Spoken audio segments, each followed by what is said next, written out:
Buenos días a todos. Hoy os traigo un libro que trata un tema controvertido, desde mi punto de vista sorprendentemente controvertido, dado que estamos en el siglo XXI, el siglo de la revolución digital tecnológica, en la que, como siempre digo, a golpe de clic, tenemos acceso a infinidad de documentos, de crónicas, de archivos, de libros, de investigaciones. Y, sin embargo, carecemos cada vez más y de manera alarmante de la capacidad de reflexión para asimilar toda esa información o de la inquietud para ir en busca justamente de esa reflexión. ¿Por qué os estoy diciendo todo esto? Porque ese tema controvertido del que trata el libro que traigo hoy es la conquista de América por los españoles, y se nos solicita que nos posicionemos de manera maniquea entre los unos y los otros, que apoyemos como si fuese un equipo de fútbol a los conquistadores o a los indígenas de manera completamente radical, ensalzando a unos y desprestigiando a otros, cuando la verdad en la historia suele encontrarse no en unos ni en otros, sino en ese camino que no los separa, sino que los une. Este es el ejercicio, la reflexión que realiza el autor de Lágrimas de Oro, José Luis Gil Soto. Este libro, editado con la editorial Espasa, es un libro de aventuras, de suspense, con un gran componente bibliográfico, de documentación sobre lo sucedido en ese momento histórico de la conquista de Perú. Y es, como digo, un ejercicio de reflexión que nos lleva a una conclusión.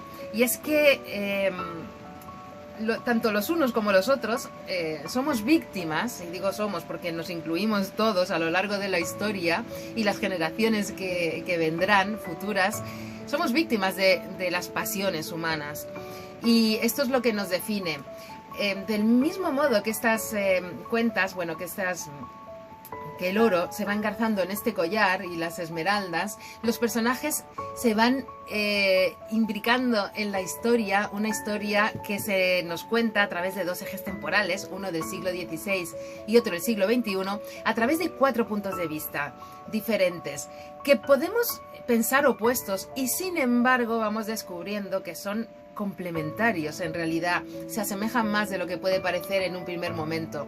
Los dos puntos de vista del siglo XVI son, por una parte, los españoles conquistadores y, por otra parte, el pueblo inca.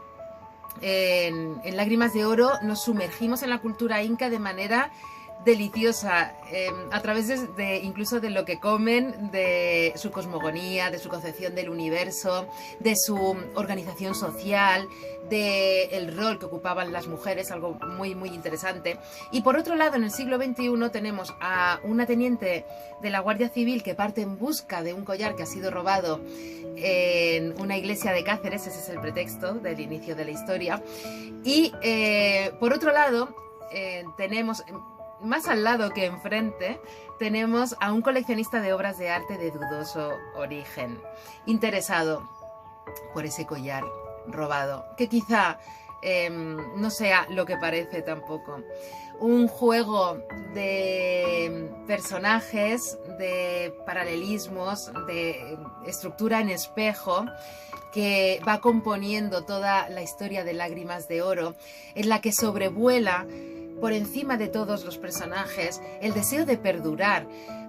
En Pizarro será perdurar a través de la gloria, en otros personajes será perdurar a través de la transmisión de la cultura, pero al fin y al cabo parece ser el mal endémico de nuestra especie, esa necesidad de perdurar de alguna manera, tanto en la historia, en los corazones, en las mentes o en la memoria de los otros.